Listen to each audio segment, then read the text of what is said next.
Pernah dengar nggak sih pepatah yang bilang, kamu adalah apa yang kamu makan? Nah, itu bukan omong kosong loh, beneran.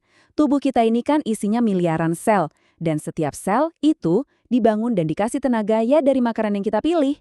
Jadi, yuk kita bedah bareng-bareng. Gimana sih makanan kita sehari-hari itu ngebentuk diri kita dari dalam sampai keluar? Coba deh pikirin, pertanyaan ini, hari ini makan apa ya? Kelihatannya sepele kan? Tapi sadar atau enggak, jawaban kamu itu yang nentuin gimana tubuhmu bakal berfungsi. Bukan cuma buat hari ini loh, tapi buat bertahun-tahun ke depan. Setiap suapan itu sebenarnya adalah sebuah keputusan. Keputusan penting buat tubuhmu. Oke, kita ambil contoh yang gampang deh, yang sering kita temui. Di satu sisi, ada gado-gado. Bayangin, seger, warna-warni, penuh protein dari tahu, tempe, telur, plus serat dan vitamin dari sayurannya. Ini pilihan yang benar-benar ngasih energi dan ngebangun badan. Terus di sisi lain, mie instan plus gorengan. Duh, emang enak banget dan praktis ya.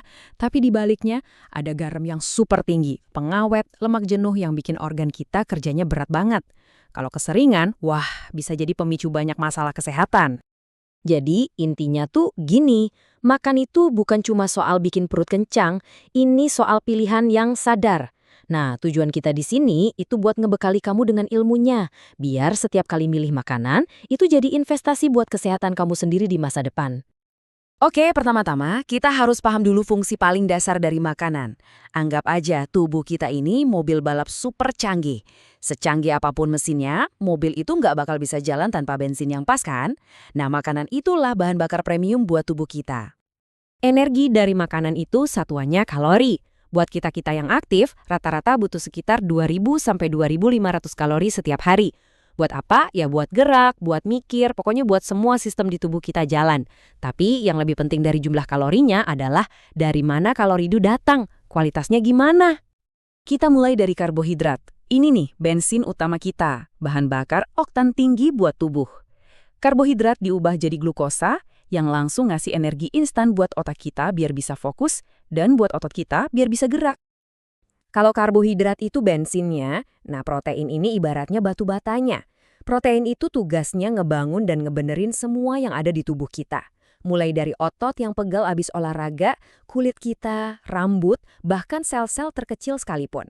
Tanpa protein yang cukup, ya tubuh kita nggak bisa renovasi dirinya sendiri. Sekarang soal lemak.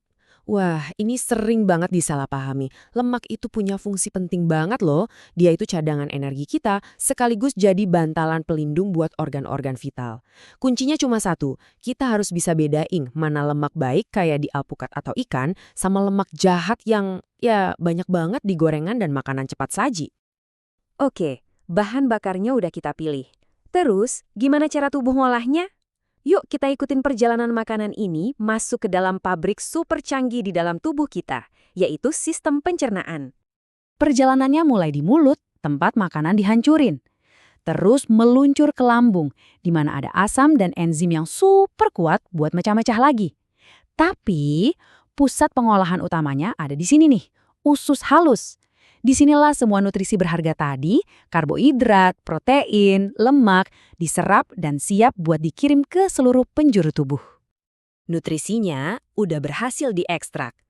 Terus, gimana cara ngirimnya ke setiap sel? Dari otak sampai ujung jempol kaki. Nah, disinilah sistem peredaran darah kita beraksi. Anggap aja ini jaringan jalan tol super sibuk di dalam tubuh. Coba bayangin deh sistem ini. Jantung itu pompa utamanya yang nggak pernah berhenti kerja. Pembuluh darah itu ya jalan tolnya. Jaringannya rumit banget. Terus darah itu sendiri ibarat jutaan truk pengiriman kecil yang bawa nutrisi sama oksigen ke setiap rumah alias setiap sel yang butuh. Keren kan? Sistem ini emang luar biasa efisien. Tapi apa jadinya kalau kita terus-terusan masukin bahan bakar yang salah? Sama kayak jalan tol beneran, sistem peredaran darah kita juga bisa macet total.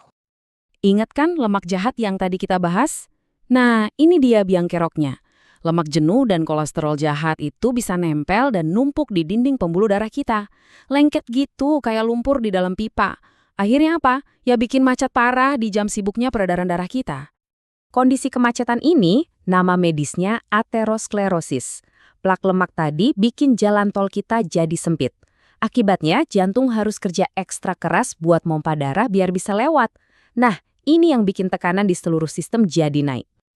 Dan ini teman-teman, data yang bikin khawatir banget.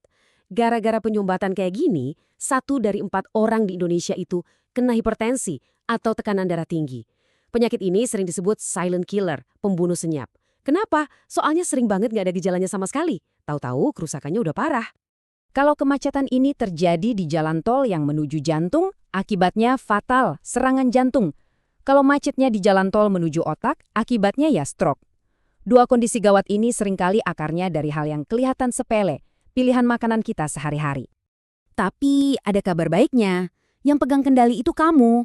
Kamu adalah pengemudi buat tubuhmu sendiri. Kamu bisa memilih untuk menjaga jalan tol di dalam tubuhmu itu tetap lancar jaya, bebas hambatan. Caranya gimana? Gampang kok. Salah satu panduan paling mudah itu namanya isi piringku. Anggap aja ini contekan visual setiap kali kamu mau makan. Jadi, piring kamu itu dibagi 4. Ada makanan pokok buat sumber energi, lauk pauk sumber protein buat membangun, plus sayuran dan buah-buahan yang kaya vitamin. Kalau kamu mau inget satu hal paling penting dari sini, ingat ini deh. Setengah dari piring kamu itu isinya harus buah dan sayuran. Wajib. Sisanya baru diisi karbohidrat dan protein. Keseimbangan ini penting banget buat mastiin kamu dapat energi yang cukup, sekaligus dapat serat buat nyapu sistem pencernaan, plus vitamin buat jaga jalan tol darah kita tetap mulus. Jadi, kita balik lagi ke pertanyaan di awal, tapi sekarang dengan bekal yang beda kan? Setelah tahu gimana setiap makanan itu bisa ngebangun, ngasih energi, atau malah bikin macet tubuhmu, bahan bakar apa yang bakal kamu pilih buat dirimu besok? Pilihannya ada di tanganmu.